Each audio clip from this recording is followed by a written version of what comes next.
Good morning, students. In the end of our lesson 3, we had talked that after the Tughlaqs, Delhi and Agra were ruled by the Sayyids and Lodhis. Isn't it? Some Rajputs were also there. Alright? Later, the Mughal Empire started. Ibrahim Lodi, who was the last ruler of the Delhi Sultanate, was defeated. By whom? By Babur. Alright? Who was a Mughal, and when he got the victory over the last Lodi ruler, that is Ibrahim Lodi, he laid the foundation of Mughal Empire in India. Okay? This was the introduction of the lesson. Now, we will step into the lesson. Welcome back to lesson 4, the Mughals.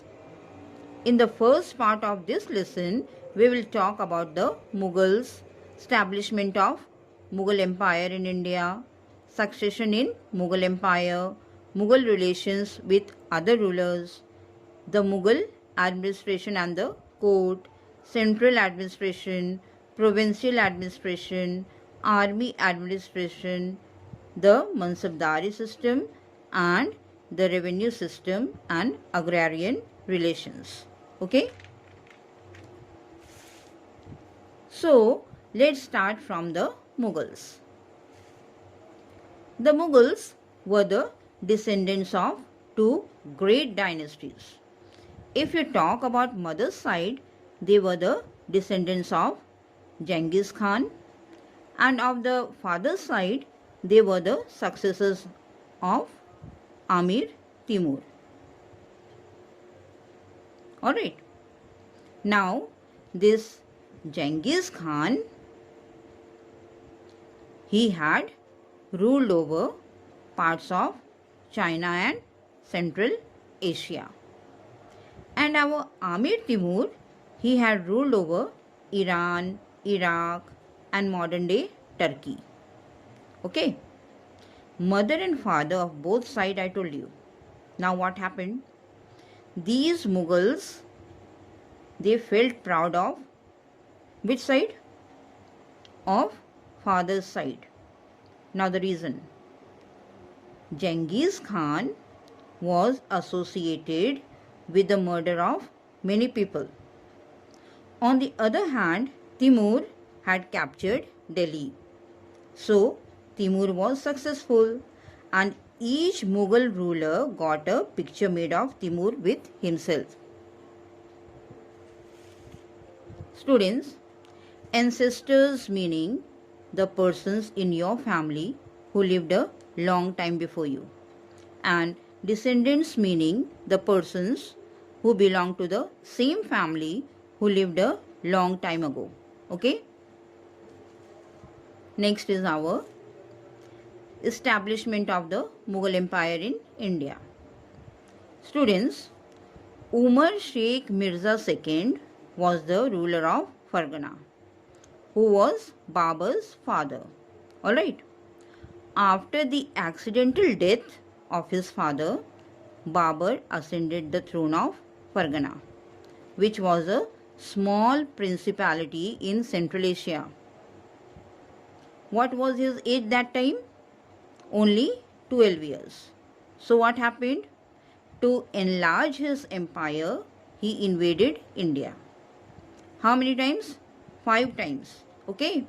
And in the 5th expedition, he defeated Ibrahim Lodi, of whom I have told you in the introduction. After getting victory, Babur captured Delhi and Agra. He fought a battle with Rana Sanga, a Rajput king, who was the greatest ruler of Mewar, and defeated him and thus became the master of North India and established the Mughal Empire. Alright. Next is the succession in Mughal Empire. What was the system of the succession? The Mughals followed the copacenary rule of inheritance. Alright. In this system, the inheritance was divided among all the sons. The same system was also followed by the Timurids. Students, ascend meaning to come up. Principality meaning a state ruled by a prince. Decisive meaning to make decision quickly. And inheritance meaning the practice of receiving private property, titles, debts, privileges, rights and obligations among the death of an individual. Now we will talk about the Mughal relation with the other rulers. As we know, the Mughals established their empire, expanded their empire, and what happened? They became more powerful. Now, the other rulers joined the Mughals as voluntaries. Alright. Now the relation. Especially Akbar and Jahangir adopted the policy of matrimonial alliances with the Rajputs. For what? To strengthen their positions. Okay? So, the Rajput princes were married with the Mughals. But some of the Rajputs did not accept the Mughal authority for a long time. Then what happened? There was a conflict between them. Later on, the Rajputs were defeated, but the Mughals treated them with honor and returned the land as assignments. Human nature is not same. So, in most cases, the Mughals did not humiliate their opponents after defeating them. This kind of behavior of the Mughal influenced many kings and chieftains in a positive way. Next is the Mughal administration and the court. The Mughal administration was based on the Indian and the Persian systems of administration. It was stressed on two components. First was the absolute authority of the emperor, and the second was the strength of the army.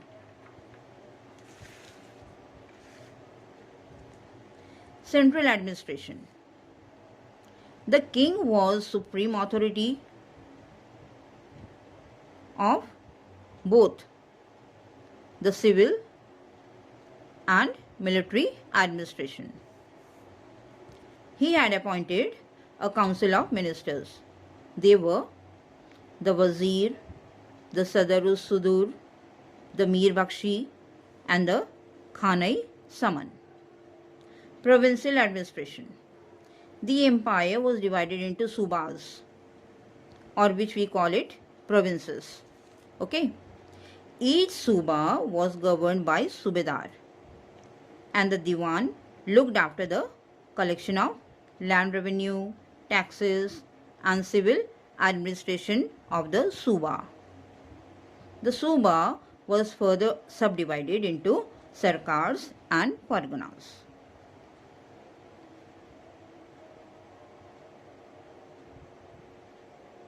Army administration. Above all, the king was the commander-in-chief of the army. After the king, Mir Bakshi looked after the administrative works of the army.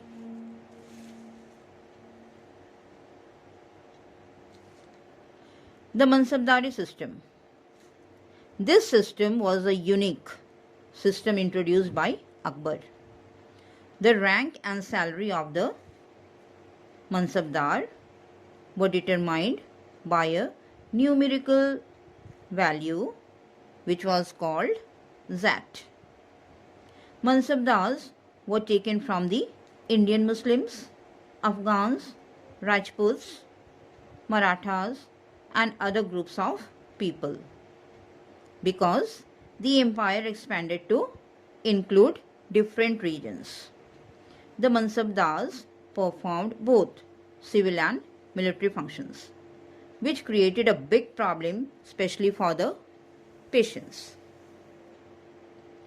Last point is our revenue system and agrarian relation.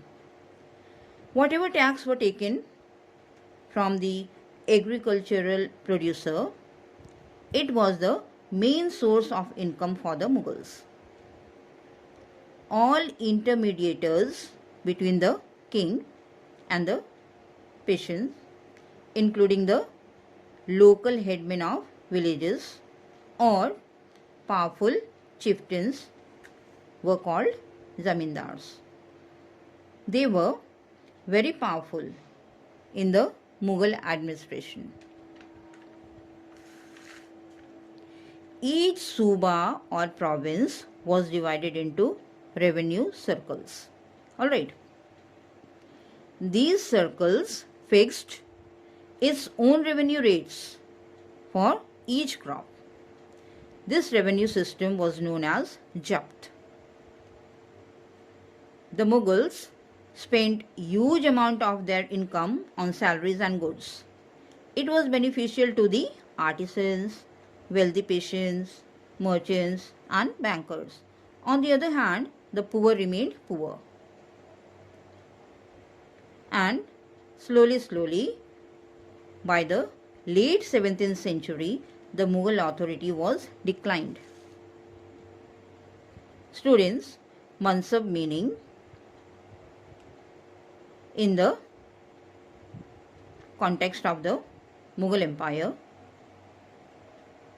mansab was a rank or position within the administrative and military hierarchy. Now, revenue.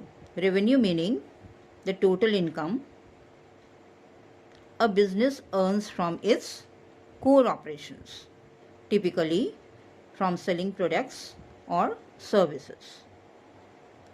Agrarian meaning connected with farming and the use of land for farming. Thank you.